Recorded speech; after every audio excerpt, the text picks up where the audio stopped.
How many of you are prepared for an incident like this?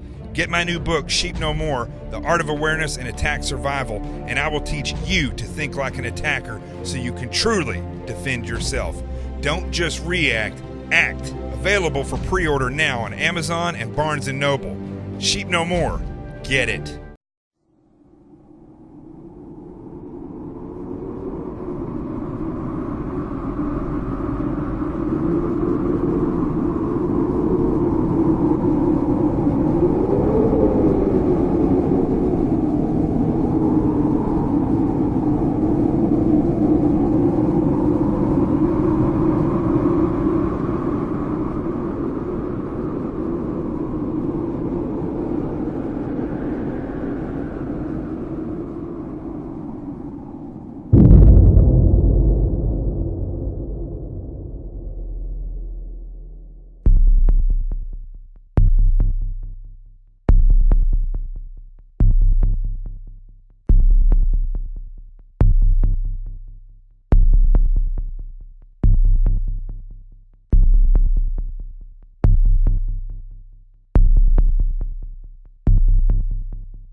My name is Jonathan Gillum. And this is The Experts.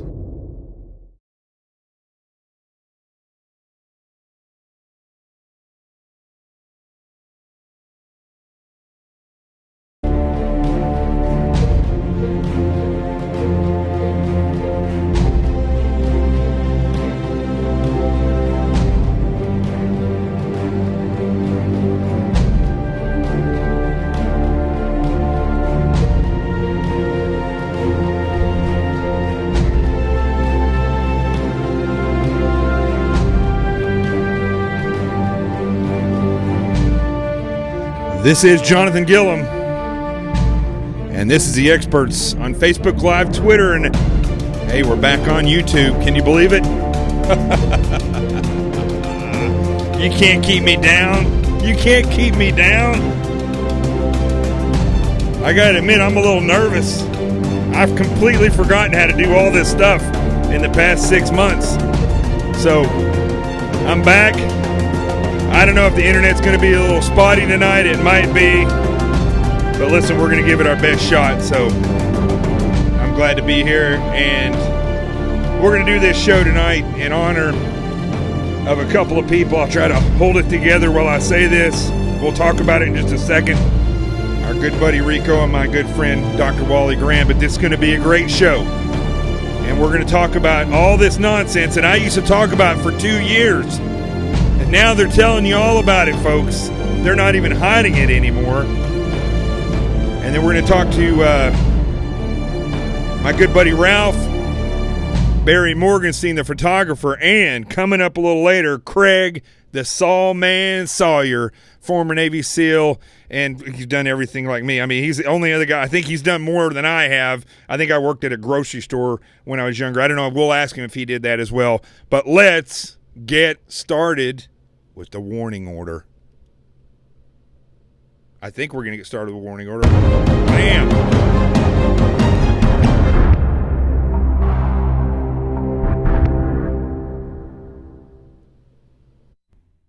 Okay, here goes.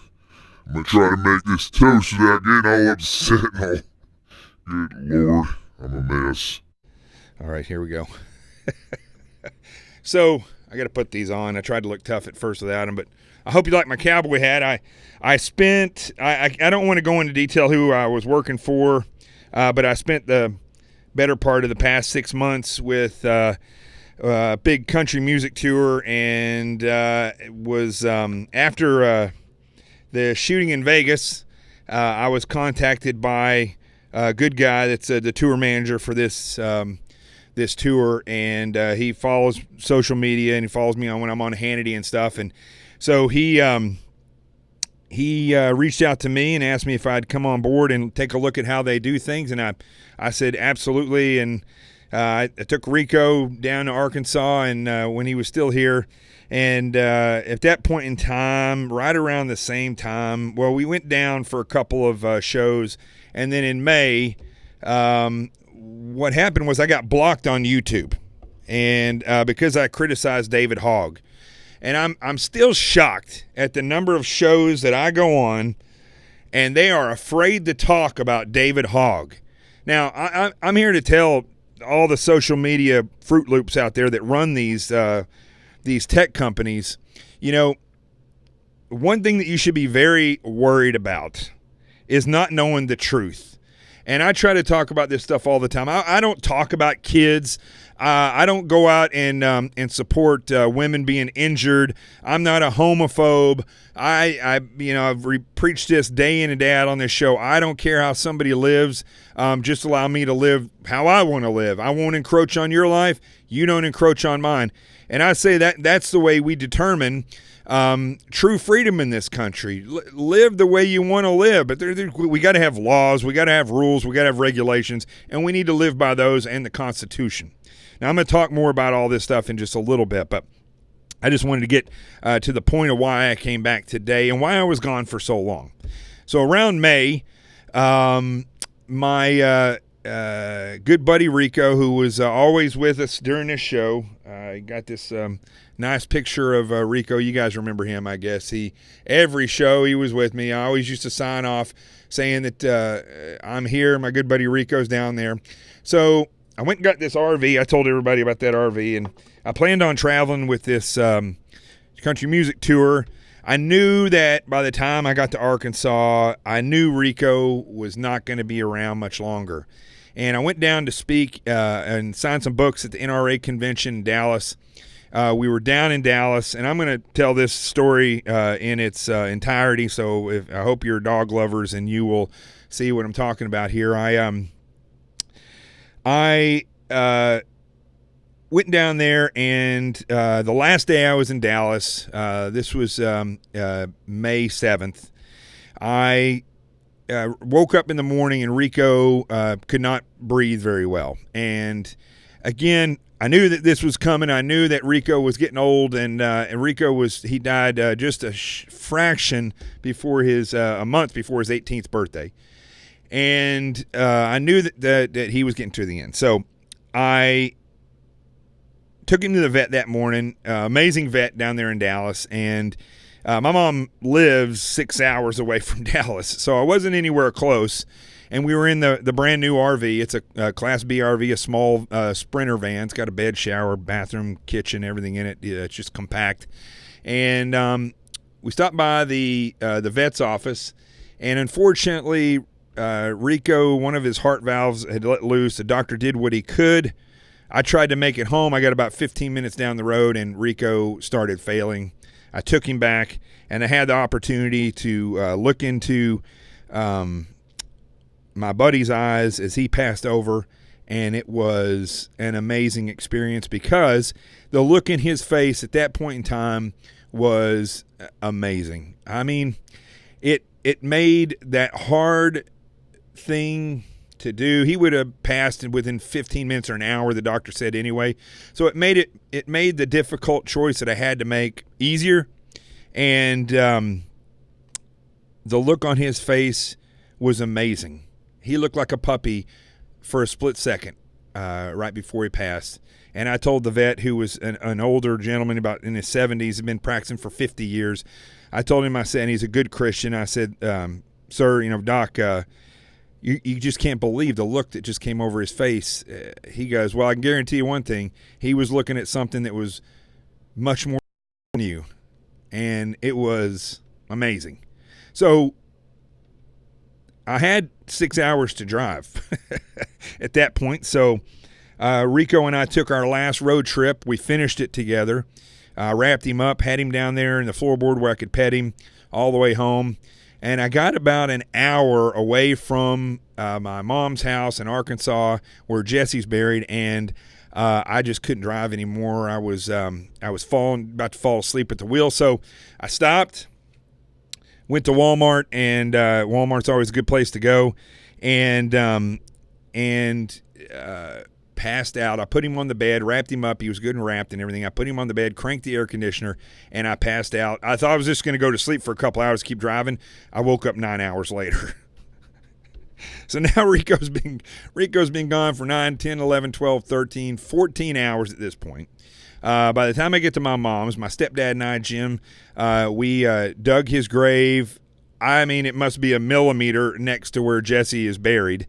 And we sat there. My mom came from church, and we said goodbye. And I sat there with Rico. I got to sit with him as if he was still there. I woke up with him that morning, petted him, checked my social media just like I would do.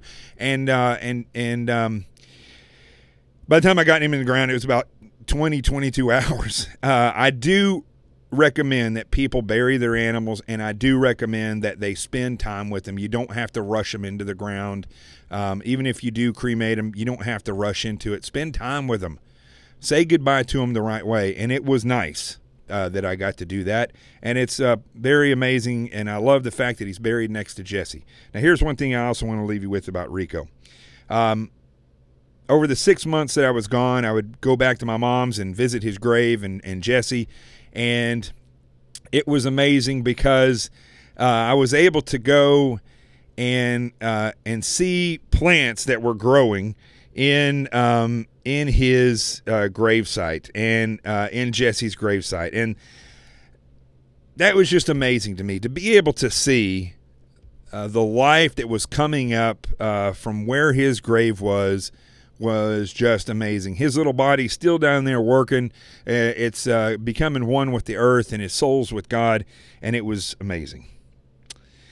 Now, the other thing I want to say real quick before I get started about this is that my good friend Dr. Wally Grand, who you all have seen on this show before, I've interviewed him on Sean Hannity's radio show and on David Webb's show, and I think on Andrew Wilkow's show before.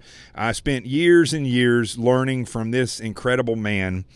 His daughter, Yvonne, died in May right after Rico did, and Wally had cancer as well. They battled cancer together, he and his daughter. She was my age.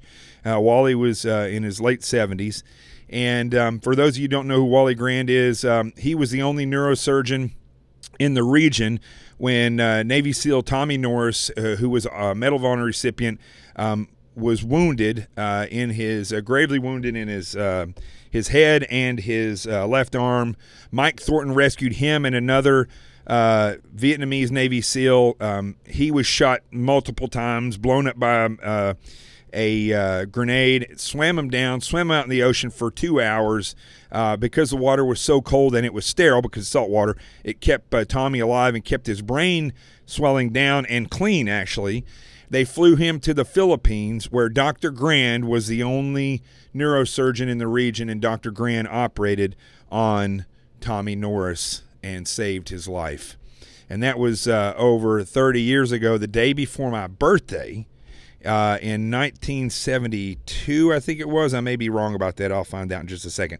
But he he operated on him there. That was 46 years ago when that happened. So I was 2. It was the day before my birthday when all this occurred. And I was in Arkansas, just a little poor kid living in a shack of a house. Actually, I think we might have been living in this house right here. Of course, it had a roof and some windows, but that was it. And 30 years later, I got to reunite Dr. Grand, and through a certain set of circumstances, Dr. Grand, Tommy Norris, and Michael Thornton, who received the Medal of Honor for rescuing Tommy Norris, a Medal of Honor recipient. It's one of, if not the only time in history, recorded history, where that has happened. So Wally was an incredible mentor to me and so many people. And I could go on all night. I've done a show about him. I'm going to play that show maybe tomorrow. Maybe. We'll see what happens. And in celebration of his life. I may wait till next week. But Wally passed away 2 days ago, and I got to be by his side the night before, and I got to go up there and say my goodbyes to him. And Wally taught me just as much through his death as did Rico and Jesse, as he did through his life. And so I want to say thank you to all of them for what they have shown me. And it's an amazing thing when you get to watch your mentor face that goodbye and handle it like a hero. It teaches you a lot. So let's go ahead, and I'm going to get started. I want to call my good friend Ralph and Barry Morgenstein, and I want to I got to pull their stuff up here. I want to talk to them because they have 2 unique stories. Ralph, as you may or may not know, he's been a guest on this show before. He was a Marine. He was a Hell's Angel and a pilot, an airline pilot now, which he still is. And he had something happen recently, and I think it ties right into what happened with Barry Morgenstein, who I talked about today on the Todd Starnes Show on Fox News Radio. So I'm going to call Ralph real quick, and then we're going to plug in over to Barry. So, oh my goodness, let me see. I don't know how I'm going to have to put this up to my speaker. I know I get a little what's it called here? A little hillbilly the way I do some of these things sometimes, but let's go ahead and call him real quick. Let's see here. And while I do that, I'm going to start with the A block.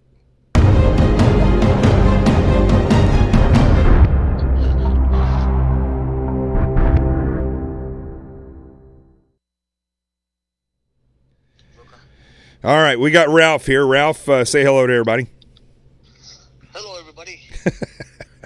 All right, I'm going to call Barry Morgenstein. Hold on one second here. Let me see. I got to add a call, and we'll go to Barry. There he is. And Barry, I'm going to call you right now. Stand by, everybody.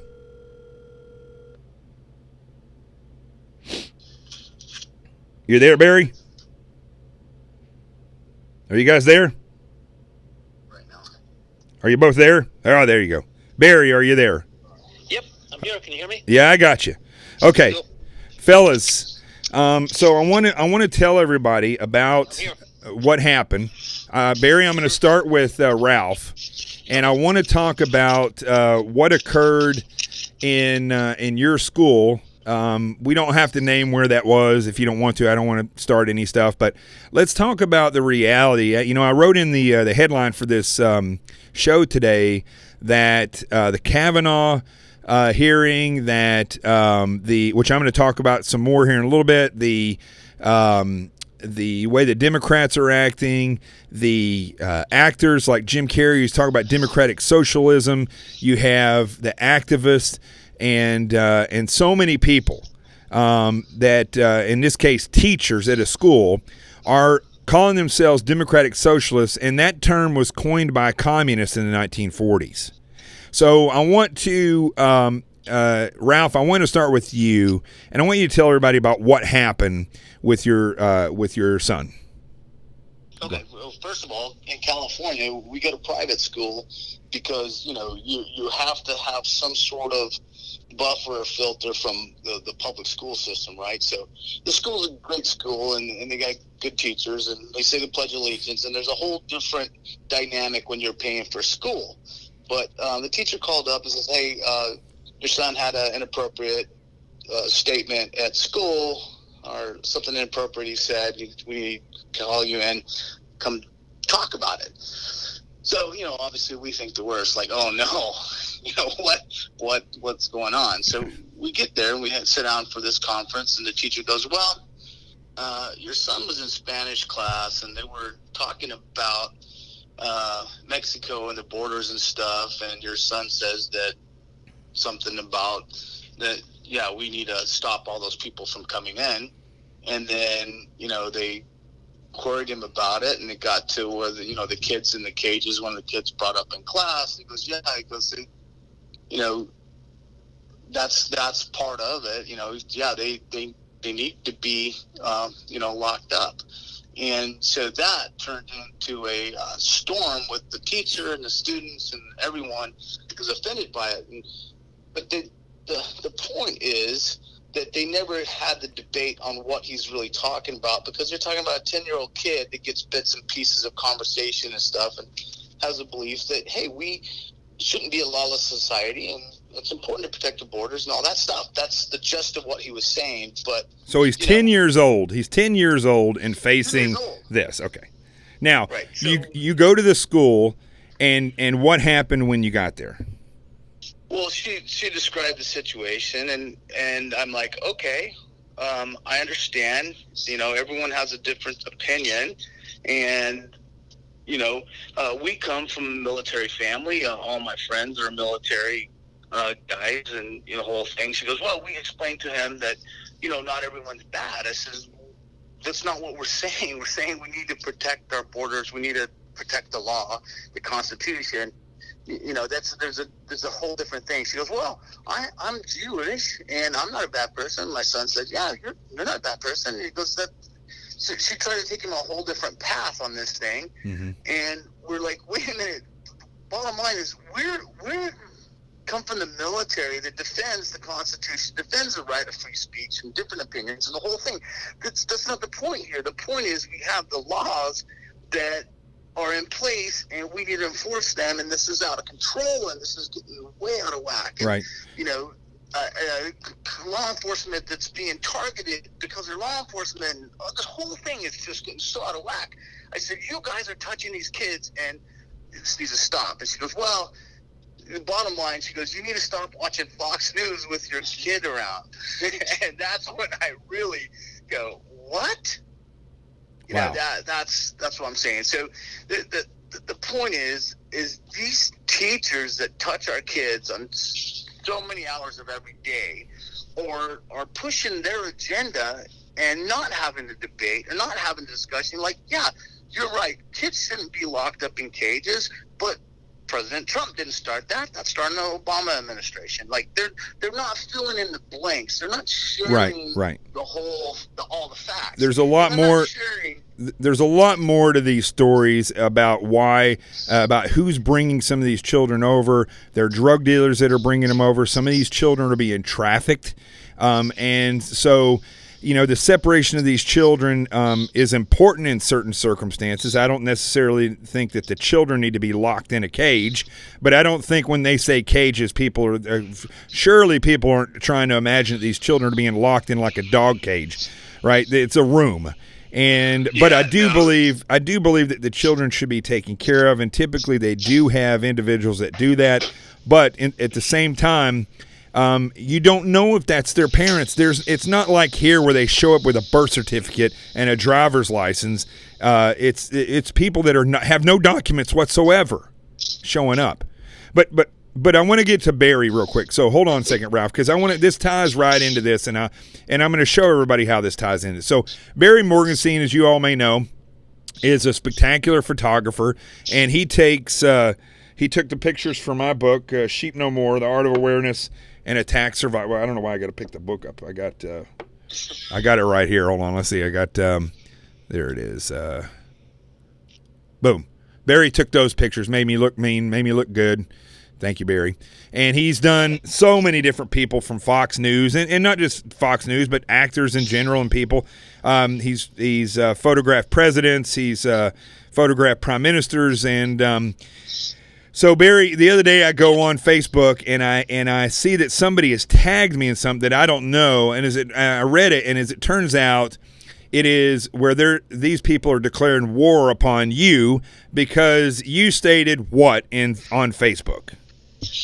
Basically, when I guess the news first broke about Judge Kavanaugh and about the accuser, it wasn't clear. It wasn't known who she was. The charges weren't clear. It made it sound like, okay, here's somebody from high school who said the judge acted inappropriately. So right away, alarms went off, like it did with a lot of us. Like, okay, this is happening now. We're hearing this now, and this is from high school. So who's not going to be suspicious? Anybody with a brain is going to think there's something up here, something's not right. So I posted something on Facebook, made kind of in a joking way. Please take me out of the running in case anybody wants me to run for office, because I think I once flirted with a girl in high school. Right. Trying to be a little flippant about it. Right. You know, it was a little sarcastic. So next thing I know, an actress is sharing my little joke on her wall and telling people this New York City photographer is making fun of rape or is encouraging rape, and basically it went viral. And all these actors, very radical left, they all look like Antifa. When you go to their profiles, none of which are famous. None of these people are famous. Let's just put that out there. No, I mean they just look like they're basically leftists. Again, they look like Antifa, basically. Yeah. They've got nothing going on. They're probably in their mother's basements and no jobs or whatever. They're just losers, nothing better to do. But this whole thing went viral, and it's like they're threatening me. They're contacting my clients, saying, "Don't work with this guy. He endorses sexual predators or whatever." And I'm like, give me a break. Obviously, if I really thought this woman was really raped, obviously I would be completely against that and horrified by it. But just from the news that came out at the time, it certainly didn't seem like that, and that still doesn't to me. Well, it doesn't. First of all, she first came out, and when she described what happened, it basically amounted to him, if allegedly pushing. Well, see, she doesn't even say that it's him. She said it was two boys from an elite high school. So she says this boy was drunk, and everybody was drinking, and he pushed her against the wall and tried to kiss her. And then she thought he was going to rape her, so she was in fear for her life, so she fled. Okay, so there is that would not even hold up if there was a teenager that did that today, and it was reported by the girl that he pushed her against the wall and tried to kiss her, and she ran off. That is not even going to be a charge of a misdemeanor assault. It's not. There's no such thing as attempted rape. Right. So. But the point is, these people will take something, and it has nothing to do with rape. It has to do with the fact that they hate this justice nominee. They hate President Trump, and they're going to spin every single thing that they can into a massive hurricane and go out and try to ruin people like you. Oh, exactly, and of course, I tried to a few of them. I tried to explain, look, this is what I meant. I didn't know the exact charge. This is what I meant by my remark. They didn't want to hear the truth. They just kept repeating over and over what they wanted it to be, because they wanted me to be the mean conservative who was had no problem with this woman being raped by the judge. Right. I mean, just completely irrational. They're just completely out of control, and they're dangerous. They're causing me a great deal of problems with clients, and who knows how much damage they're going to do. Yeah. I mean, I'm lucky. I have a lot of great friends and clients who are standing by me, people that I look up to, military people like yourself. I mean, a great friend of mine, George, who was helping me today, is a detective. I mean, that's just a lot of people came to support me. My buddy Paul, Maureen came to my rescue. I mean, basically countering these people on websites. So, I mean, I am lucky. I have a lot of great people, and these are people I respect, my clients. And my clients who were notified, by the way, privately by some of these creeps, by the one woman who started this. Let them do that. Let them do that that because they're digging themselves a legal hole, and that's good. So listen, I got to move on from this because I'm going to tie all these things in together. Ralph, I hope that you get everything worked out there at school, and Barry, I hope that this all works out for you in the long run. I appreciate it. And thank you guys both for joining me. I really do appreciate it. Thanks for having us. I just the one thing is, I just think that the whole story needs to be told. Yeah. I mean, that's one of the things. The selective storytelling is really causing this to get out of control. Right. So, Yeah, I agree. Anyway, I agree. get All the right. facts. You got it, brothers. That's the truth. Thank you very much, and God bless you guys, and I'll be back in touch with you. Thank you very much. That was Ralph Randolph and Barry Morgenstein, both having issues lately with these leftists. And I'm going to tie all this stuff in. You'll see when I get through with this. You know, the woman, now there's another woman that is a curator in Mexico City who says she went to that school. She posted something on Facebook saying that she was privy to this, that she knew that it happened, that it was common knowledge. She then erased that post and then put this up on Facebook. To all media, I will not be doing any more interviews. No more circus for me. Well, you started it, lady. To clarify my post, now here's what's important about these people who come out and do these things. I do not have firsthand knowledge of the incident that Dr. Christine Blasey Ford mentions. Okay, she discredited herself right there. And she goes on to say, and I stand by my support for Christine. That's it. I don't have more to say on the subject. Please don't contact me further. Well, you shouldn't have opened up your mouth if you don't want to be put to this scrutiny. Another thing that I want to point out before I call my good buddy Scott Eulinger. Scott, if you're watching, stand by. I'll be right with you. Is how this is manifesting very rapidly into a Believe Women campaign. This idiot that used to work for George Bush and is now with ABC News, Matthew Dowd, he says this: enough with the he said, she said storyline. If this is he said, she said, then let's believe the she in these scenarios. She has nothing to gain and everything to lose. For 250 years, we have believed the he in these scenarios. Enough is enough. Okay.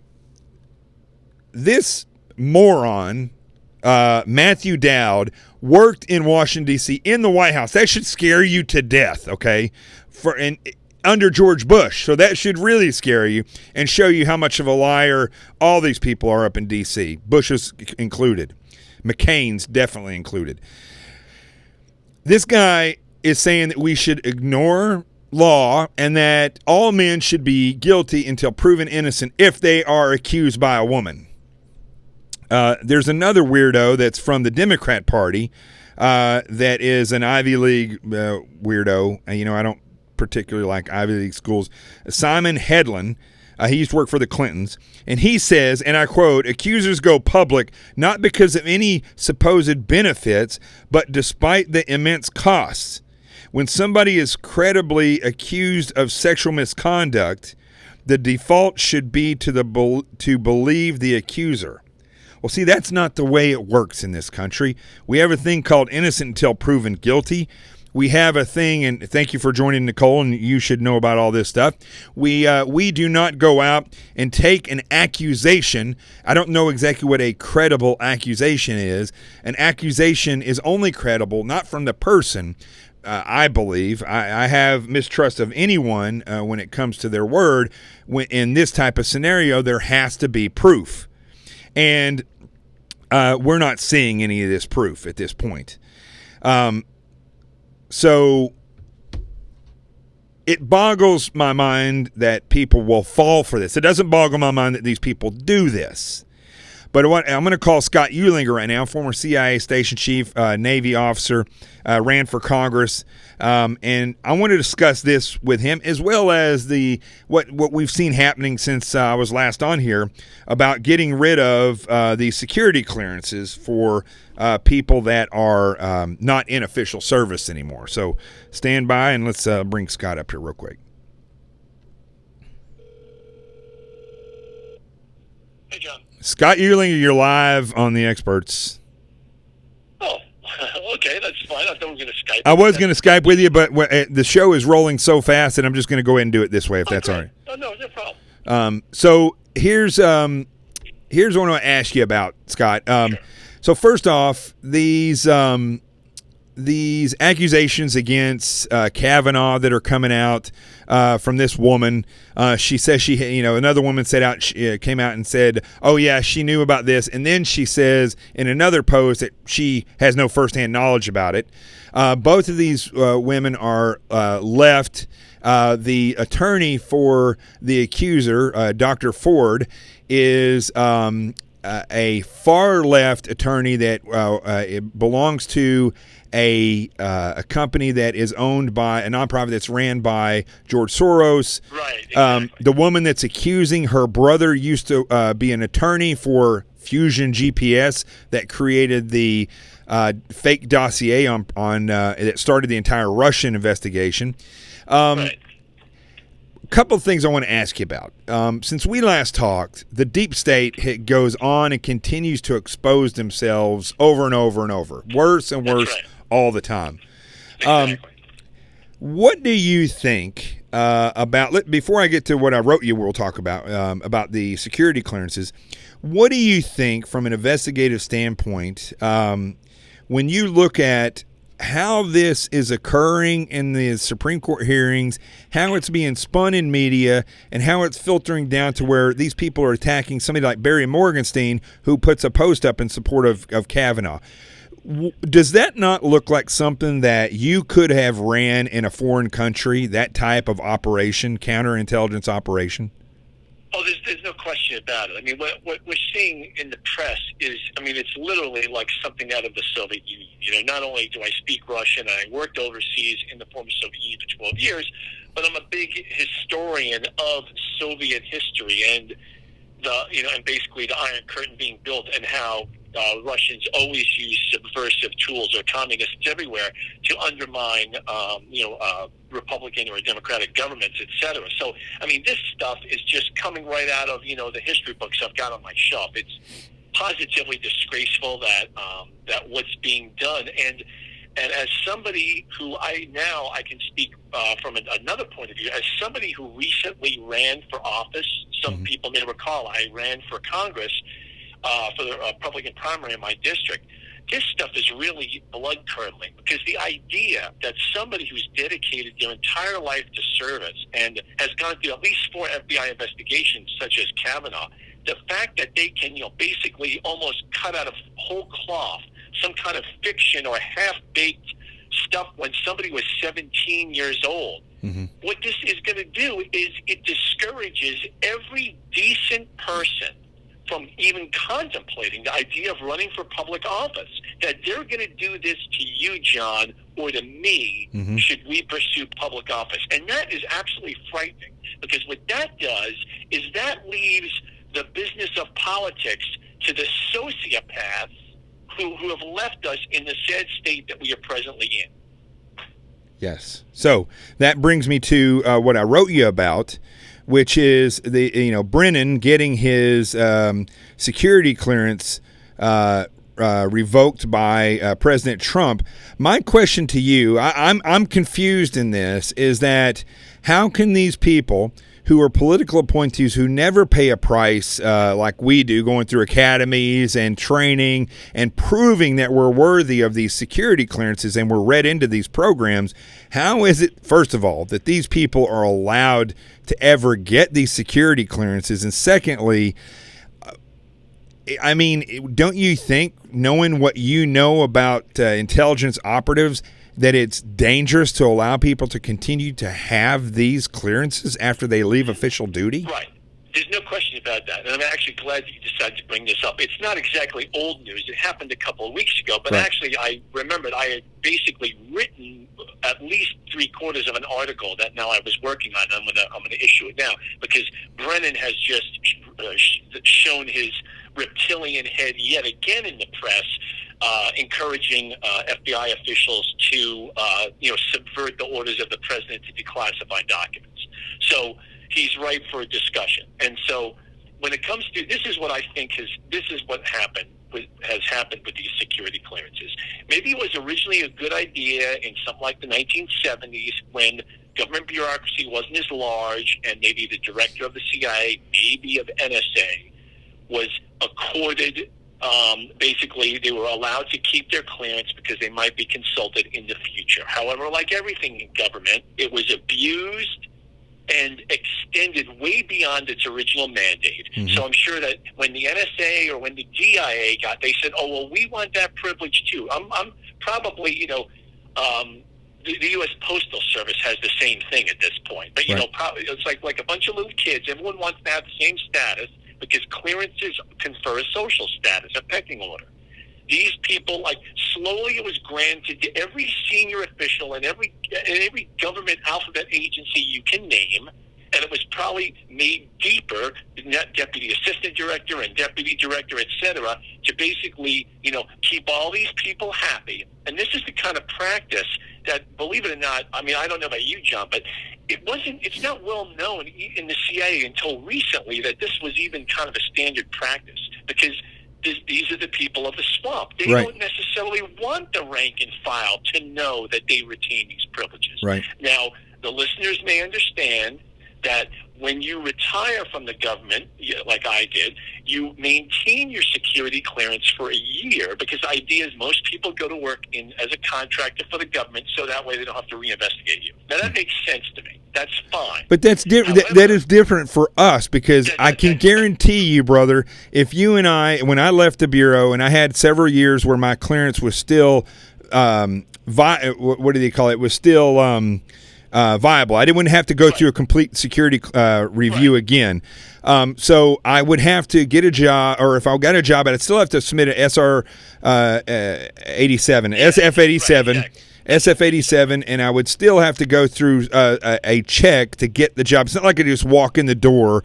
There's some place where you can access all security information. However, I think it was shown clearly that even during the Trump administration, the beginnings of the Trump administration, Susan Rice was allowed to come in and view some information.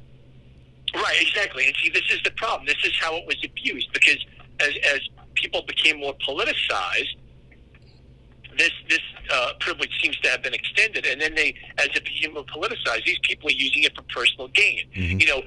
You wouldn't exactly see William Colby, director of the CIA in 1971, showing up on TV. This is not something intelligence or law enforcement officials did in those days.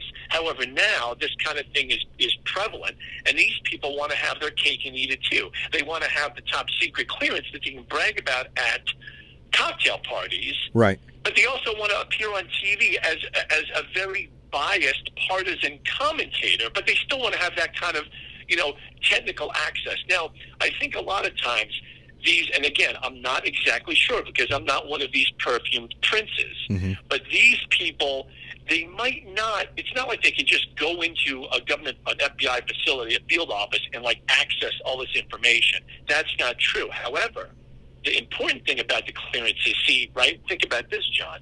If you have a top secret clearance, but maybe you don't have any real access, but that means that somebody at FBI with a top secret clearance could tell you something that they read about, and then technically they would not be guilty of They would be guilty of maybe being unwise, but they wouldn't be guilty of giving information out. Right. Versus giving it to a New York Times reporter. Right. So this way, so basically, John Brennan and Clapper and these people maintain rat lines into the intelligence community, which they can get leaks from other people. Right. And that's the abuse, and that's the part that's disgusting, because these people, they're commanding high salaries at CNN, et cetera. Right. And they're offering, and they're doing nothing but criticizing the president, and they're laughing all the way to the bank, and it's a slap in the face to every hardworking officer in any of the government agencies who doesn't have these kind of privileges. It's elitist, and it must stop. Now, just to remind everybody, you were never a political appointee. You were a naval officer and then a CIA operations officer, and later became a station chief, which means you were in charge of a whole area for the CIA, just outside of Russia. And you, like I, have seen the political ramifications of political appointees in doing your job to serve this country. And those are the people that we're talking about. That's right. And now, unfortunately, I don't, you talked about, giving security clearances to political appointees. Okay, that is, that's always going to be a problem. I don't really think there's a solution to that. Like, for instance, any congressman. I mean, I've given briefings to people like Alcee Hastings, I think his name was. Mm-hmm. He's a congressman. He is the lowest, most corrupt congressman imaginable. But yet I had to brief him on, like, top secret programs because as a congressman, he has automatic clearance. Now, that is ridiculous, but it's, I guess, part and parcel of being a republic. Right. Our senior political officials have to be accorded a clearance. However, political appointee, we also maybe have a lot more political appointees in the government. Maybe right. we need to look at that a little bit, like people who work for the FBI. Too many. That kind of thing. And also these, when these political appointees get these clearances and they keep these clearances, it's easier for them to appoint them to another spot rapidly. And the problem we have there is that they're criminal. These are people that will work and do a criminal politicians, a corrupt politician, a communist politician. They will do their bidding. Which I gotta let you go, but I want to ask you one more question before I let you go. Why do you think it is that socialism and communism and Sharia law are not? I know people are going to say that the Constitution says earlier, but why don't we have laws that say those forms of government which attempt, and there is no other form of government. It's illegal to try to bring another form of government in the United States. Why can't we do that? You've seen what happens with communism and quote-unquote socialism. Right. I mean, we can't do it because, for one thing, the socialists and communists have captured our K through 12 education system, political correctness. You are right. In the old days, when people used to become naturalized citizens, my wife, by the way, was just naturalized a U.S. citizen. Congratulations. Months ago when you were out in the field there. And they it was a standard question they used to ask you, something like, have you ever been a member of an organization which, like, has actively sought, the destruction of the U.S. government or something like that? And I believe that they took that requirement out.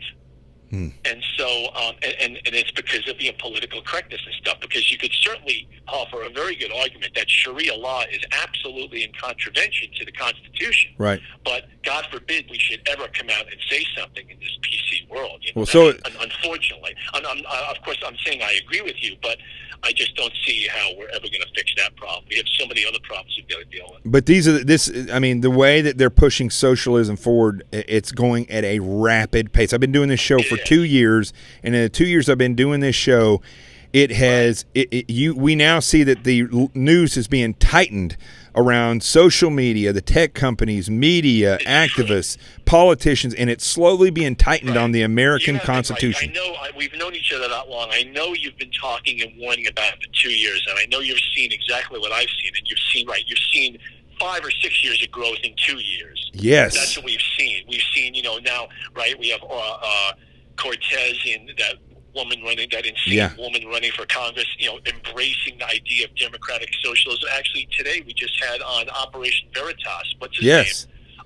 Just had, a bunch of social justice warriors in the Justice Department saying, oh, yeah, I'm a democratic socialist, like they belong to a party. I mean, it's insane. And yesterday it was the State Department, same thing. Right, exactly. So, so it's really, it's terrible, and we just have to keep on talking about it, and listeners have to encourage as many other people as possible to listen to messengers like you to, and we got to educate our kids to, stop this from happening. And so I'm always looking for ways to try to do that, One quick socialist story. My wife is from Eastern Europe. She's from Moldova, and so she was born in the Soviet Union. And so, and I know a lot of people who were born into the communist system.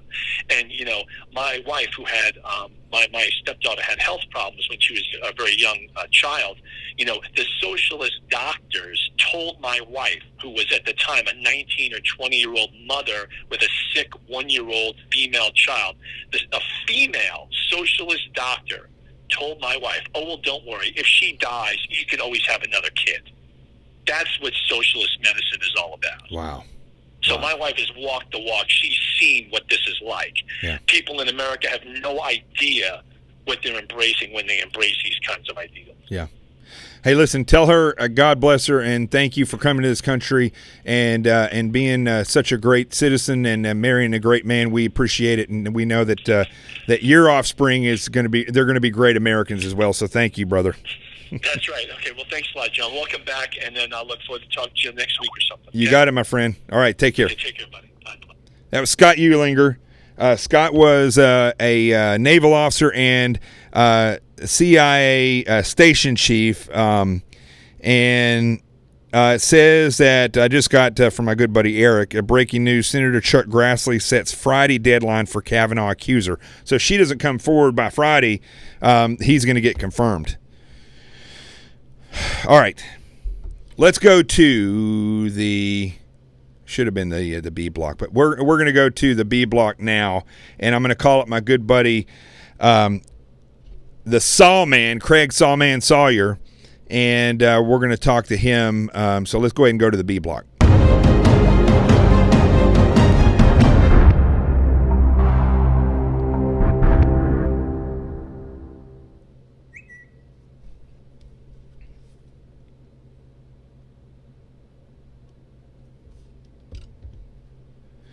All right, folks, we have Craig on, so I'm going to bring him up here behind me. Stand by there 1 second, buddy. I guess you can hear me okay. I can hear you fine. How about me? Yeah, I've got you good. The 5x5, as they say. All right. So let's bring you up here. I'm going to cut my face off on the edge there. And so let me turn this. I got the lights way too bright on this. This is, hold on. Stand by. I just killed you. The people who watch this show regularly. My wife won't be happy about that. Let's see. Where'd you go there? He killed me, honey. There you go.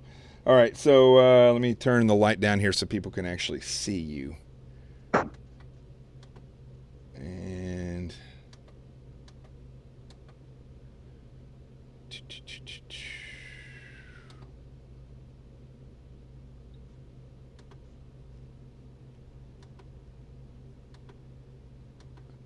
there you go. That's good. There you go. I think people can see a little bit. It's still a little bit bright. Okay. So here's what I want to talk to you while I fix this already. We've been talking all day about, for the past 45 minutes, 50 minutes, we've been talking about what's going on in this country with the leftists, this Kavanaugh hearing that's happening, the way that the Democrats are using this, the way that the activists are using it to go after people on social media to attack them if they defend Kavanaugh. We've talked about how things have changed in government with a good buddy who was just on a second ago from the CIA, Scott Eulinger, about how the security clearances aren't being revoked or taken away or frozen from these high-level political appointees who are criminal. Many of them are democratic socialists, aka communists, and how all this in the past 2 years since I've been doing this show has moved forward 5 or 10 years where they're tightening a rope around us and pushing us towards an attempt to turn this country into a socialistic / communistic country. Now, that doesn't really have anything to do with what you're doing, but in effect, it kind of does. Because while this is all happening, there are immigration policies that are not being fixed because they're blocking things.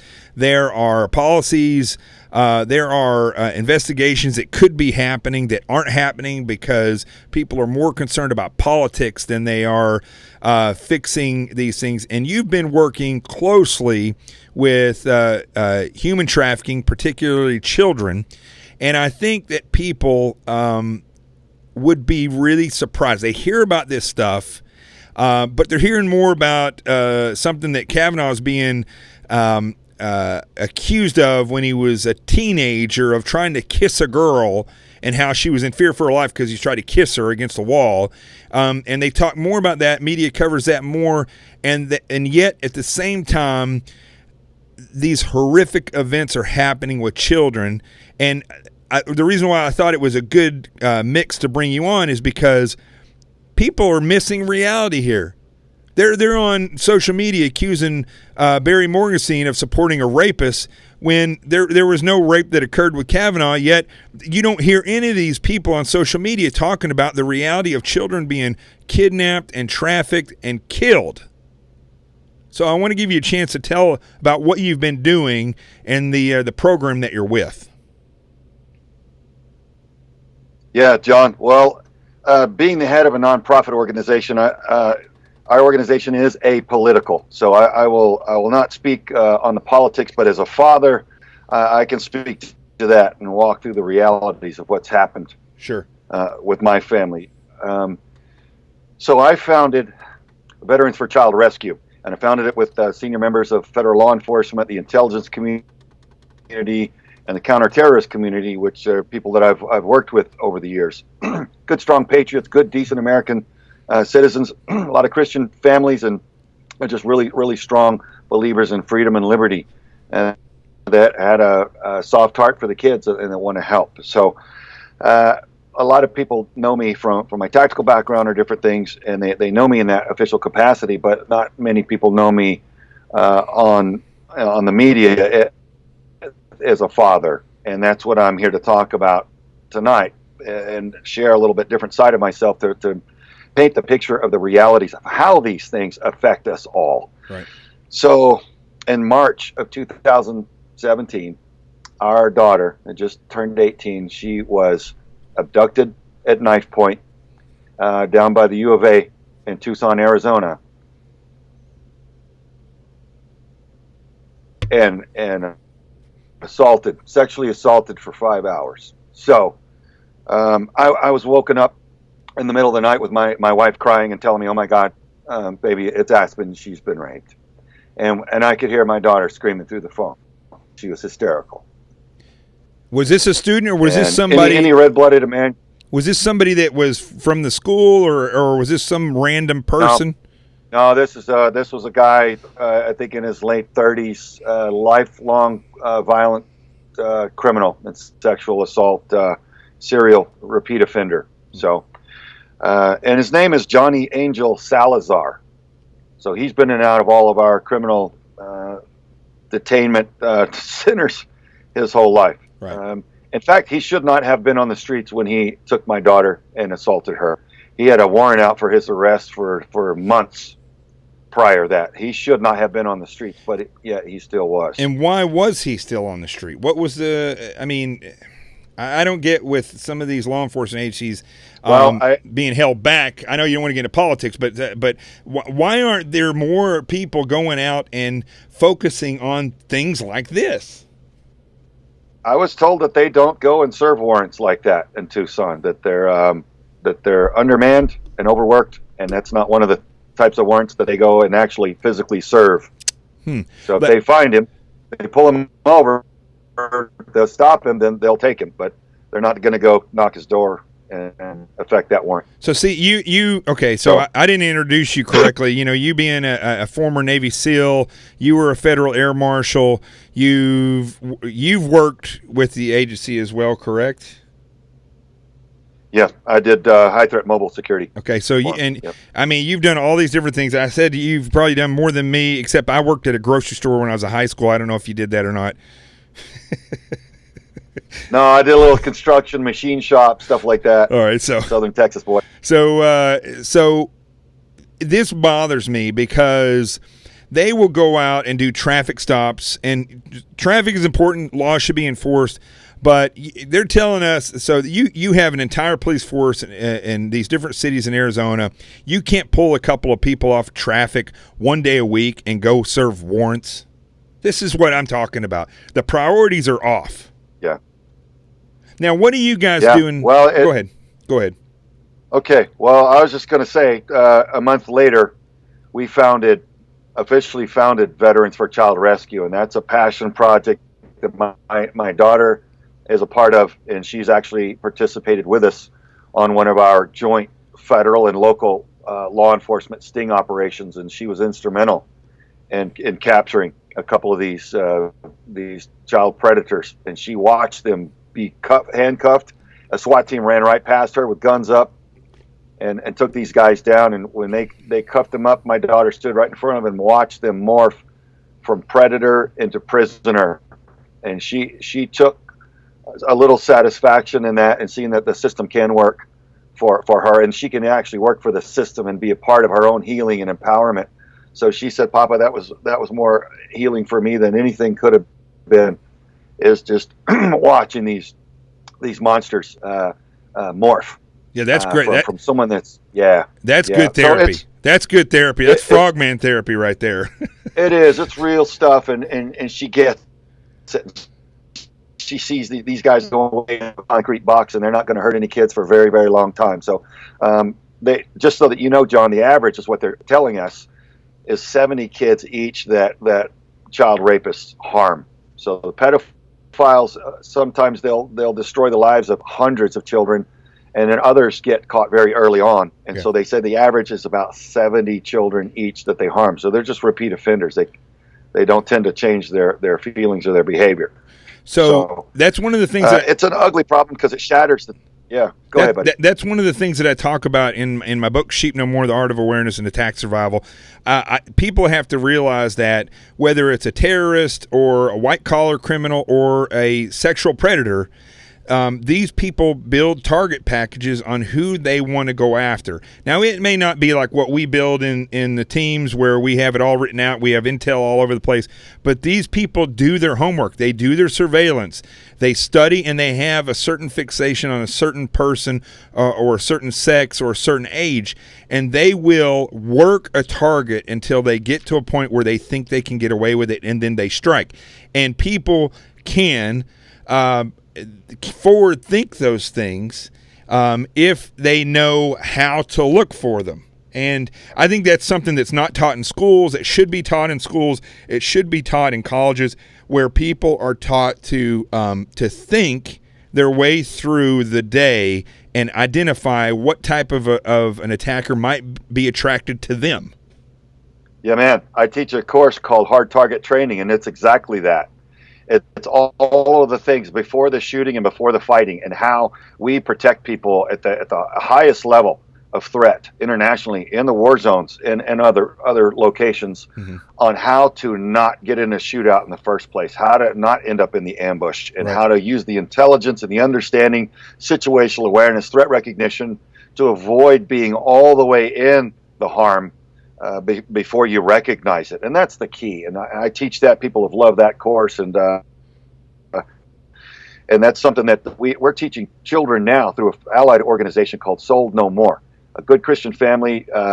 They teach from experience, a couple of them on this, and they teach the kids how predators stalk them through their apps. These apps, John, mimic other apps, but they're really used by predators. So the child will think that they're talking, or the young person, they'll think they're talking to someone else their age, but really it's a full-grown adult predator on the other end.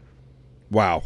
Looking to get video of the kid, or photos, or talk them around the corner, or into compromise one way or another. So it's unsettling to realize how actively they are stalking our youth through these devices. So tell me about your I don't want to, do we call it a company or your nonprofit? Tell me about what you all are doing, how you're doing it, and how people can support that. Yeah, man. Well, we are Veterans for Child Rescue, and our main objective is to expose and combat child trafficking, primarily in the United States, but we've already grown to an international operation. So we're a national nonprofit organization and with an international mission. So the alert piece, what I wanted to do was compromise the mission of the crooks, the child traffickers. It's been kept so quiet, and they've enjoyed such secrecy and top cover from the mainstream news, big Hollywood, and everywhere else, that no one really seems to understand how big a problem this is. It's an estimated $150 billion industry, and it is the fastest growing criminal enterprise on Earth. So why are Americans kept this knowledge from them? The American people need to know what the threat is against their children. This is what's happening to our kids. This is where they're disappearing to. So the alert piece, going around the Paul Revere, sounding the alarm, what that looks like for us is a documentary. So we're filming hard-hitting footage of everything that we do, expert witnesses, the surviving victims, law enforcement, everything on how this happens, so the American people can see what it is that no one else will tell them. And so that's number one, the alert piece, and then we're combating it by on a number of fronts, educating the children on prevention. We're also running sting operations to predators to take directly off the streets and eliminate all of the rest of the victims that they would have caused. And then we're training law enforcement on replicating our proven template of operations. We're starting to train other NGOs in Asia on how to train their undercover agents, again, on personal security for their operations that are doing what we call soft rescues. They're identifying underage girls and boys in the brothels and bars there and effecting rescue to get them out of that situation. So there's a lot of ways that we're fighting this, and it's motivating to see good people uniting and standing up together. So they can find us at vets4child.org. We use the number 4. Say it again. Say it again real quick. Say it again real quick because you broke up. Yeah. So it's the word vets and the number 4 childrescue.org. Okay. So vets4childrescue.org. We've got a donate button. Yes, sir. We've got a donate button. That's how we fund all of our operations. When we're arresting predators, the people that are donating have a part in that. That's the only way we're able to make this happen. So some merch for sale, and people can volunteer. We've got a volunteer portal, and our new website's being built out. There's a lot more things that'll be restored on there soon. So I think there's a list of apps that we typically have listed there on that have no business on your child's phone. So when those are listed back up on our website, please go there and make sure none of those apps are on your child's phone so that your child is safe from predators in that regard. And there's just a wealth of information on the website. So we appreciate people going there and signing up and helping us. Vets4childrescue.org. Yes, sir. Okay.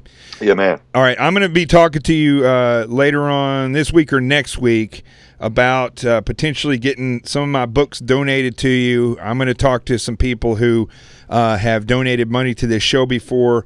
If they want to donate a good sum and we can get some of these books out there, I'd be more than happy to get some of these books to you because and I'd love for you to read it because it does take what we've learned, it simplifies it for the average person. It's repetitive, it's simple, and it is to teach people how to do exactly what you're talking about. So I'd love more than nothing to be a part of that and help you in any way possible. We would appreciate that tremendously. You got it, brother. And listen, I want to thank you. I know we're having some bad technical issues on the Skype. I know it always never fails to happen. But I want to tell you, as long as you can hear me, that's all that matters. The country owes you a debt of gratitude for your service. I pray for your daughter that she will put this behind her and it will help her grow rather than, and I know that's easy for me to say, but she is a strong woman. She was raised by a strong father, a strong mother, and I think if she continues to go the road that she is, what happened to her will become a testimony that will help others, and she will not be mentally affected by this down the road. And that's what I pray for her, that she gains strength from this and crushes the others that are doing this and just literally crushes them. Thank you. And we believe that's going to be the case. She's a little scrappy fighter, and she does want to fight back difference, and she doesn't want anybody else to go through what she did. So she's passionate about it. So awesome. That little girl's on a mission now. So it's good. Awesome. Thank you, brother. God bless you. And I'm going to have you on other shows and stuff as we go through, and I'm back here for a while, so I'll be hosting some other shows. We'll have you on there as well. But thank you for coming back on here. I haven't been on here in a while, and I thank you for that. All right. Thank you. You got it, brother. We'll chat soon. You too. Bye. All right, guys. That was, that is an amazing American right there. Craig, the Sawman Sawyer, and what he has done and what his daughter's doing now. This is, I mean, this is amazing. This is exactly what this country is all about. It's not about just, help me help me get past something that happened to me. These are real Americans. It was a real tragedy. And instead of just sitting back and letting it consume them, they turned it into something that is going to be a success in helping others get out of this situation and grow. I mean, listen, that's what our founding fathers did. That's the same bloodline as our founding fathers had right there, what you just saw. Now, those of you that watch this show know that I typically do most of the talking, and I don't have a lot of guests on this show. So I've had quite a few guests tonight. I wanted to roll through some things. I want to go to the C block real quick. If you're watching, don't leave, because I want to tie all this stuff together, and then I want to do the closing truth zone. So I'm just going to give you a little heads up. If you have something that you want to toast, I don't care if it's water, tea, an alcoholic beverage, get it. We're going to toast during the truth zone. So let's go to the C block right now.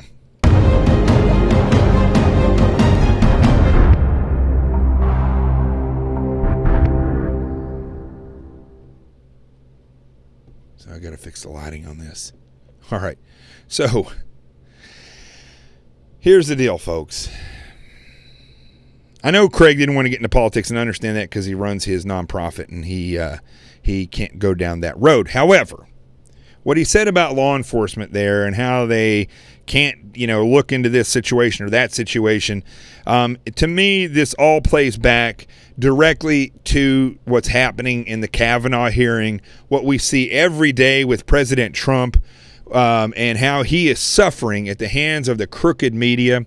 It is unbelievable to me that in the 2 years that I've been doing this show, how quickly the left has pushed people that are to the center that say, oh, I'm kind of liberal, but they pushed you right out of the way. I don't know if you realize that. If you watch this show and you're liberal and you call yourself liberal, I have good friends that are liberal. Rick Unger is a good friend of mine. Danielle McLaughlin, she's liberal. Where you hear us every week on Sean Hannity's radio show every Thursday. But these people aren't leftists. They're not quote-unquote democratic socialists. They don't go around with their eyeballs like this constantly. Many of the people that you see that are these democratic socialists are drug addicts like Jim Carrey. They are people who don't know the facts, like this Cortez woman up here in New York who didn't even understand the reality of what was happening in the Middle East, and in fact said that is not her strong point to know these foreign issues. These people are actors. They want to diminish the Constitution and use it to bring in socialism, which will in turn turn to communism. It always does. People will say, what about Denmark? Denmark has 8 million people in it. Denmark is a capitalist country with social programs. I believe that we should outlaw socialism, communism, and any other form of government that is not ours. We are a republic, and we are governed by a constitution that was written over 240 years ago by men that knew what they were talking about. They fled from tyranny. And because they did what they did, people are free now. Because they went out and drew up a constitution that spoke to not equal rights, equal opportunity, and equal rights, but to equal opportunity for everybody to have equal opportunity. You know what equal opportunity actually is? You have the opportunity to be your best. Equal opportunity is not what these people are telling you. That because a job exists, there must be this many black people, this many women, this many white people. What is that? I'll tell you what that is. That's a way to fail in a mission. If you choose people based on skin color, it's no different than denying people a job based on skin color. You can't look at somebody and say, they're no good for this job because they have dark skin. Well, you can't hire somebody and say they have dark skin. We have to put them in here. Qualified people, motivated people should be doing the job. And when we look at our politicians, when we look at what's happening with Kavanaugh, when we look at this nonsense about an uncorroborated accusation of something that wasn't even a crime when they were teenagers, that the FBI could not investigate, he could not be charged with this crime. He wouldn't have been charged back then. He's not going to be charged now. It says nothing about his quality of who he is, which is different than somebody like Bill Cosby, who over years and years and years raped women by giving them drugs. That's different. Folks, what is happening now in this country is that the noose of communism is being tightened. And I say communism, and you need to stop thinking of that in the terms of Cold War Russia. Communism is a lie. It is a lie that strives to present a false utopia that will never happen. It will never happen. This utopia of live and let live, and if you need, I give to you, and if you can work, you work. That's never going to happen. It's just like saying, let's make a gun-free zone. As though everybody that enters into that particular area is going to be saying, "Oh, I would never hurt somebody in this area because it's a gun-free zone." Gun-free zones are where shootings always occur. Mass shootings always occur because cowards that would kill mass amounts of people know that they have a better shot of doing it there. They do the surveillance, they do their target packages, and that's why they pick those areas. And communism is the same exact way. It tells you, hey, listen, free, everything's free. Just let us control it. We'll be fine. And then eventually the government will step out of the way and you can just have a utopia because all the like-minded people will be the only ones left by any means possible. And that any means possible means control. That's why communism never gets the utopia. Not only is the utopia not possible, but it is really a lie to get you to give over your freedoms to control. It doesn't have to look like Soviet Russia. It looks like Justin Trudeau. It looks like Venezuela. It looks like Cuba. And it looks like the mayor of New York City, de Blasio. It looks like Rahm Emanuel. It looks like all the people that are in charge of San Francisco, and it looks like Antifa. It looks like Jim Carrey. It looks like all the women at The View, even the conservative ones. It looks like what you see every day when you turn on CNN. That is communism. It's not democratic socialism. There is no such thing. If you look at socialism, it automatically takes out your rights to vote and your rights to think as an individual, your true opportunity to be the best that you can be. It takes that out. And it puts it in the hands of a government that is, as we can see, every government throughout history, there's been great leaders, but all governments are skewed because psychopaths and narcissists and elitists that come from families that have been around for hundreds and even thousands of years, believe it or not, their money it continues and their power continues. Paul Ryan belongs to a lineage that goes all the way back to the oligarchs in the Eastern Europe. Their family has never wanted. That's Paul Ryan. When you look at these people, you will see where they come from, but that's the problem. You all don't do your research and you don't stand together. One of these weirdos that was coming down on Barry Morgenstein, I looked at their profile and every single person in their family, kids included, all had the pink vagina hats on. Do you realize they're indoctrinating their children at a young age? Are you teaching your children? Don't let them watch CMT. Don't let them watch MTV. Make them work. Say no to your children. Don't always say yes. Don't be afraid to discipline them. And yeah, I believe spank them when they're wrong. Raise your children in a disciplined fashion so they will raise and grow up to be disciplined adults. If you're conservative, just like that left-leaning family with all the hats on, your family needs to be tight, and when it comes time to stand together, they need to stand together, and then all the other families need to stand together as well. What we're seeing in this country is not necessarily the rise of communism as much as it is the failure of the American people to capitalize and protect the very freedom that they were given by God himself through the sacrifices of our founding fathers and all the men and women that have died in service from that point to this. Now, one of the reasons why I stopped doing this show was not just because I was working. I could have done it with my phone. Was because I was censored on Facebook. I'm sure I'm censored tonight. My reach was reaching 700 to 1 million people a night on Facebook. Within 3 weeks, it went down to 3,000. Nothing changed in my show. In fact, my views went up as my reach went down. And it won't sustain the show if it's not being populated. I was banned on Facebook because I criticized David Hogg, not by calling him names, but by playing his video and analyzing it, where he's cursing old people and acting as though he's some kind of savior.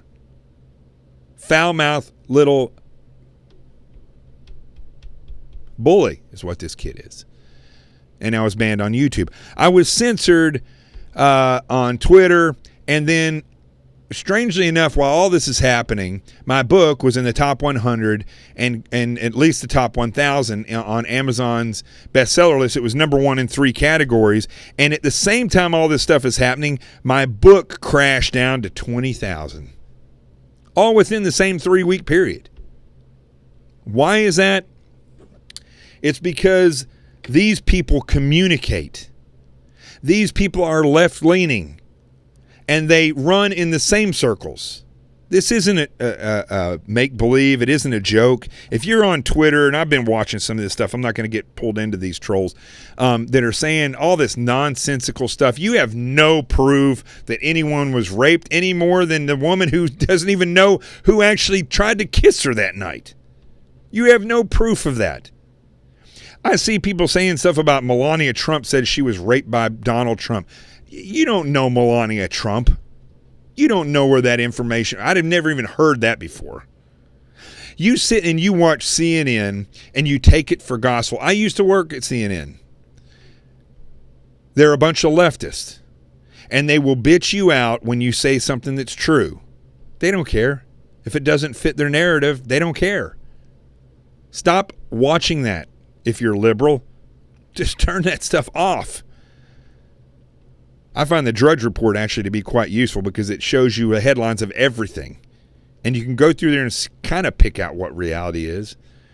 But the point is, I was censored on all these platforms, and I let it be known. I didn't see any lines outside. I didn't see anybody writing in groups of 10, 20, or 100 to YouTube, to Facebook, to Twitter, to Amazon. So, as far as I could tell, 2 years of putting my hard-earned money into this show, writing a book that I took the money from and have dedicated it to building this show, traveling, speaking for free,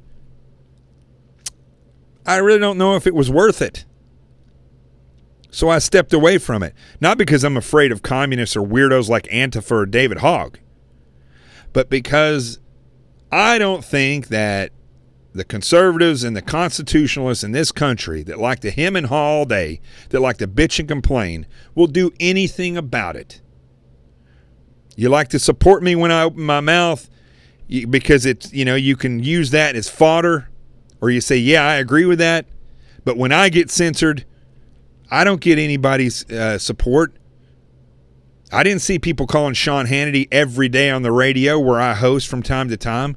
I didn't see anybody writing letters or emails to Mark Zuckerberg or Jack, the guy that runs Twitter, or YouTube when they banned me. I didn't see any of that. Now, I'm nothing special, so it doesn't really bother me. But I am a voice that's been on here for 2 years, and until I was censored, I was growing rapidly because I tell the truth, because I'm not afraid of telling the truth. If the stage gets yanked out from under me, then God has another plan for me. He didn't want me to do that. But the point is, I didn't see the unification from the quote-unquote CQRF and all the people that are conservative that watch this show, that follow me, that are related to me. I didn't see it. And so I stepped away from it. I had to deal with Rico. I had to make money and live because I'd given so much time and effort in building a career in media for this purpose that when it came time for you all to give back, you were nowhere to be found. Some of you were, but the whole of you were not to be found. So whether or not this show comes back and becomes a daily show, I don't know. But I will tell you this. This noose that is being tightened around you is going to get tighter and tighter because the lies are getting bigger and bigger. And people are saying, I'm over it. And instead of standing together, they're just walking away and living their life. You continue to do this, America, and I can guarantee you that noose is going to hang you. And those that want to take your freedom away, that want to take your money away, that want to take your guns away, that want to take true equal opportunity away, which means you have the ability to be your best. I grew up poor, folks. There is no white privilege in poverty. You either struggle to get out of it or you don't. It doesn't matter what color or how smart, what your sexuality is, or your gender. It doesn't matter. If you're poor, it's like a vacuum that does not want to let you go, but you have to keep trying to get out of it. If you want to succeed, none of that stuff matters. Succeed. Figure out how to do it and make it happen. Anybody that tells you that you're being oppressed in this country is a liar, and they're doing it for their own political or power gain. And you have to remember this. I may or may not be back on here. I don't know. But I will tell you this right now. And I will promise you this. I had my first client that when I left the FBI, I had a client that I was doing crisis management for. I don't talk about clients, but I will tell you this because he's passed away. At one point, I told this guy, I said, listen, if you don't start doing what I tell you, your business is going to be bankrupt. You are going to be bankrupt. You're going to lose your children. You're going to be put in jail, and you will most likely commit suicide because you're not that strong of a person.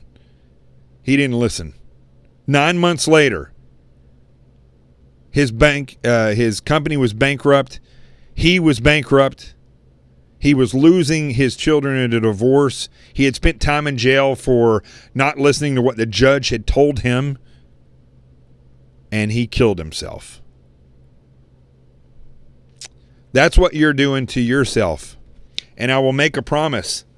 As fast as it's happening now, if you don't stand up and start standing together, like the leftists have done in this country, and organizing, if you're an attorney, you should be suing all over the place. Anytime a leftist does something, you all should be standing to sue them, just like they would you. If they don't like your bakery and they don't like the way you do things, they're going to sue you. You should be doing the same thing. If you're a parent and you go through what Ralph went through in the school where the teacher says, well, you just need to turn off Fox News. You need to complain on that teacher till she gets fired. If you have somebody like myself who gets censored in social media, everybody that watches this show should be writing emails or letters, not only to Facebook and Twitter and YouTube, but you should be writing your congressman. I don't have a platform like Diamond and Silk. I've worked very hard to get that platform, but there's certain reasons why certain people get stuff. I don't know why I haven't. I guess the truth hurts people. But if you don't get it together, folks, and start standing together and taking action, you're going to lose this country. And it's going to happen very fast. Just ask my friend Drago. When overnight they shut the phone lines down and started arresting people because of a secret newspaper and a secret communication network where they were trying to warn people about the communist movement. Shut the entire phone system down in Poland in 24 hours. Now, if you got your drinks, let's go to the Truth Zone, and we're going to have a toast to old Rico and Dr. Wally Grand, and to the founding fathers, and to where I hope that the conservatives, and not just conservatives, I really don't like the word conservative and liberal. It doesn't matter if you believe in social programs. I believe in social programs.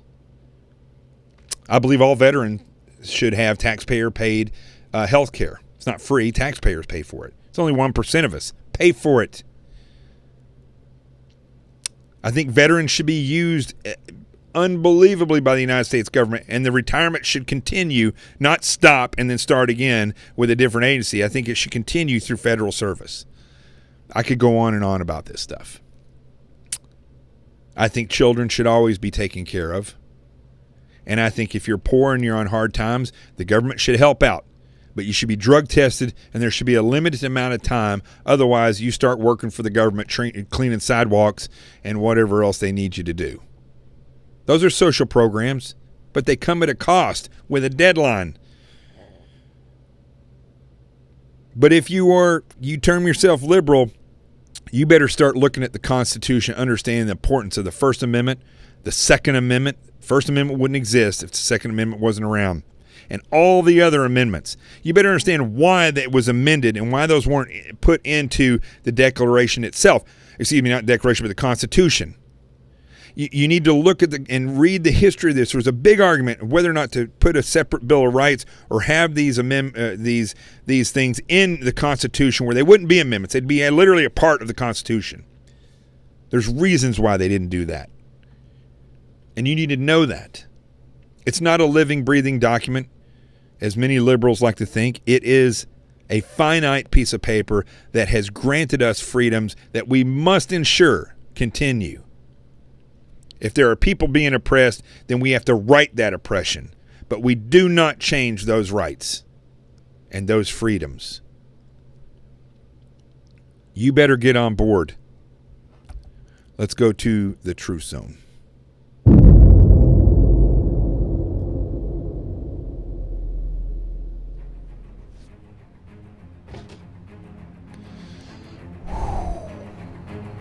All right. I discovered this over the past couple of months. I'm not a big drinker. Many people know I'm not a big drinker. Usually if I have something, it's going to be a bottle of Corona Light or Corona Premium. But I discovered this Jack Daniel's Tennessee with honey in it. It's like a hot toddy in a bottle. So this is a glass that Dr. Grand brought. Uh-oh. There it goes. What happened? What happened to my music? Hold on, folks. I can't do a toast. There it goes. So, Dr. Graham brought these glasses back when he went on a trip to Russia. And so we're going to do a toast to all those that have mentored me and helped me. Yes, my dog's mentored me. It's amazing what God can do through little creatures like Rico and Jesse before him. I just want to raise a toast. I hope everybody enjoyed the show. It was good to be back. I was a little nervous at first, but then once I started talking, I've been doing enough radio over the past couple months, and I'm okay with that. I'd like to thank the tour manager where I was on tour with for inviting me out to be a part of that. I'd like to thank all the people who purchased Sheep No More, The Art of Awareness and Attack Survival, and those that donated. I sent books out. I think I must have missed some of the addresses that were sent. Some people said they didn't get books. I know I owe Norma 4. So I'm going to get those out this week.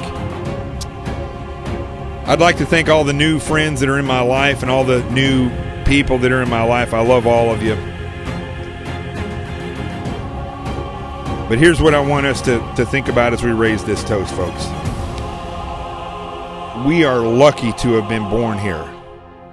This country was founded by incredible people that understood oppression. They understood what needed to be done in order to ensure that not just those that were fleeing to this country needed, but the rest of the world. I think they had an idea that once they opened that Pandora's box that it would spread, and it did. Slavery has been crushed. It's on the rise again now. Oppression was crushed. Tyranny was crushed. And the free man was born. I was born free in the United States.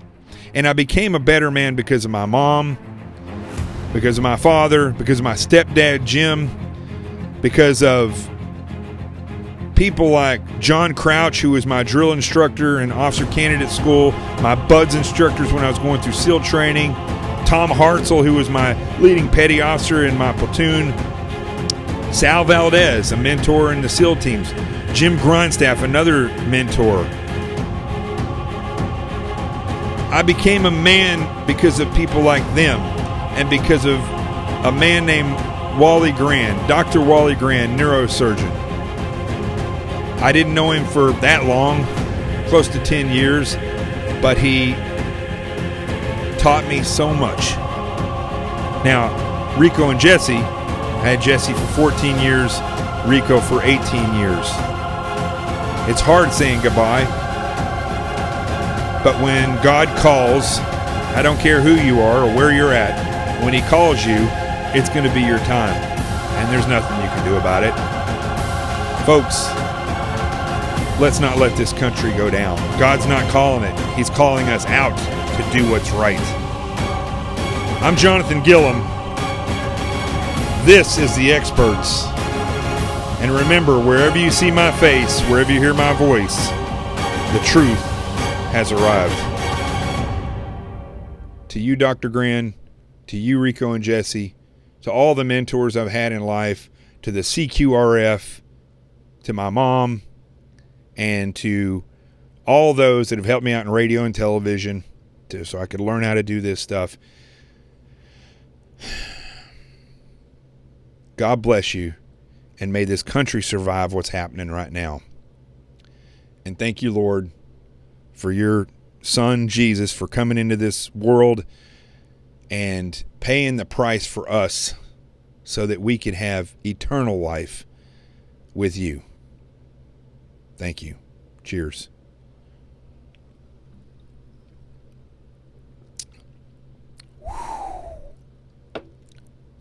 That's good.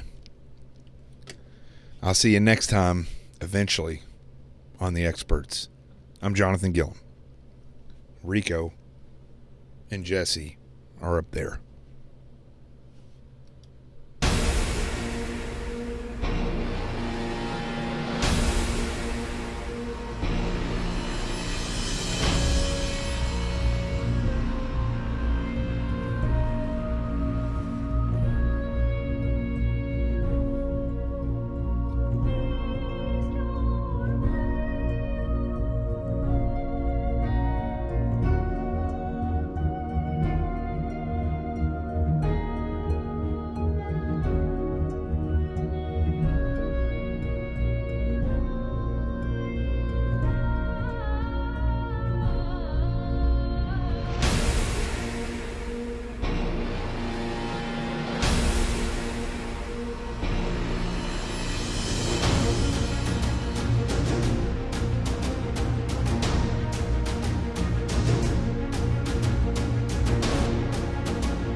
How many of you are prepared for an incident like this?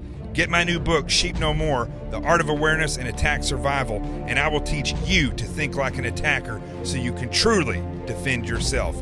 Don't just react, act. Available for pre-order now on Amazon and Barnes & Noble.